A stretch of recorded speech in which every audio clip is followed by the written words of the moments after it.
കോഴിക്കോട് കോർപ്പറേഷനിൽ മറ്റൊരു കോൺഗ്രസ് സ്ഥാനാർത്ഥിക്കും വോട്ടില്ല. അതേതാണ് സ്ഥാനാർത്ഥി എന്നാണ് ഇനി നോക്കുന്നത്. മെഡിക്കൽ കോളേജ് സൗത്ത് സ്ഥാനാർത്ഥി ബിന്ദു കമ്മനിക്കണ്ടിക്കാണ് വോട്ടില്ലാത്തത്. ഇതോടെ ബിന്ദുവിന്റെ സ്ഥാനാർത്ഥിത്വവും പ്രതിസന്ധിയിലാകുന്ന മട്ടാണ്. ദൃശ്യ പുതിയിടത്ത് വിവരങ്ങൾ നൽകും. ദൃശ്യ, ഇപ്പോൾ സ്ഥാനാർത്ഥികൾക്ക് വോട്ടില്ലാതാകുന്നത് പതിവായി മാറിയിരിക്കുകയാണ്. ഇപ്പോൾ ബിന്ദുവിനും വോട്ടില്ല എന്ന് പറയുന്നു. വി എം വിനുവിന്റെ വിഷയം അവിടെ തന്നെ നിൽക്കുന്ന ഒരു സമയത്ത് കൂടിയാണ്. എന്താണ് ഇവിടെ സംഭവിച്ചത്?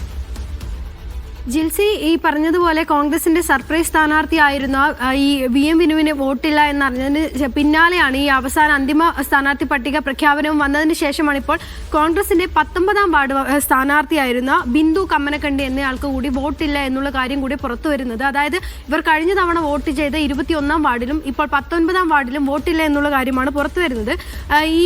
ഇവർ പോസ്റ്റർ അടക്കം അടിച്ച് ഈ പ്രദേശങ്ങളിലൊക്കെ തന്നെ പോസ്റ്റർ അടക്കം അടിച്ചുള്ള പ്രചാരണങ്ങളൊക്കെ തന്നെ തുടങ്ങിയിരുന്നു.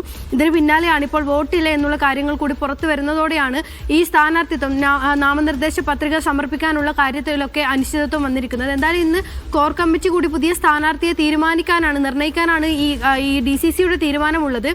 ഇത്തരത്തിൽ ഈ വോട്ടില്ലാതാകുന്ന കാര്യത്തിൽ, സ്ഥാനാർത്ഥികളുടെ വോട്ട് നഷ്ടപ്പെടുന്ന കാര്യത്തിൽ ഇത്തരത്തിൽ ഒരുപാട് പരാതികൾ ഉയർന്നു വരുന്നുണ്ട്. ഇതിൽ DCCയുടെ കോൺഗ്രസിന്റെ പ്രതികരണം എങ്ങനെയായിരിക്കും എന്നുള്ള കാര്യങ്ങൾ കൂടി മുന്നോട്ട് അറിയാനുണ്ട്. ഇന്നലെ വി എം വിനുവിന്റെ വാർത്ത പുറത്തു വന്നതിന് പിന്നാലെ തന്നെ DCC ഇതിലൊരു പരാതിയൊക്കെ കളക്ടർക്ക് നൽകിയിരുന്നു. ഇനിയിപ്പോൾ ഈ സ്ഥാനാർത്ഥിയുടെ കാര്യത്തിൽ എങ്ങനെയായിരിക്കും കോൺഗ്രസിന്റെ പ്രതികരണം എന്നുള്ള കാര്യങ്ങൾ കൂടി നമുക്ക് അറിയേണ്ടതുണ്ട്. എന്തായാലും ഈ പ്രചരണം തുടങ്ങിയ സമയത്താണ് ഇത്തരത്തിൽ നമുക്ക് ആ പ്രദേശം, മെഡിക്കൽ കോളേജ് സൗത്താണ് ഈ പ്രദേശം വരുന്നത്. ആ പ്രദേശത്തൊക്കെ തന്നെ പോസ്റ്റർ അടക്കം അടിച്ച് അല്ലാതെ തന്നെ പ്രചരണങ്ങളൊക്കെ തന്നെ തുടങ്ങിയിരുന്നു. ഈ സമയത്താണ് ഇത്തരത്തിൽ വോട്ടില്ല എന്നുള്ള കാര്യങ്ങളൊക്കെ തന്നെ വ്യാപകമായി പരാതികൾ ഉയർന്നു വരുന്നത്.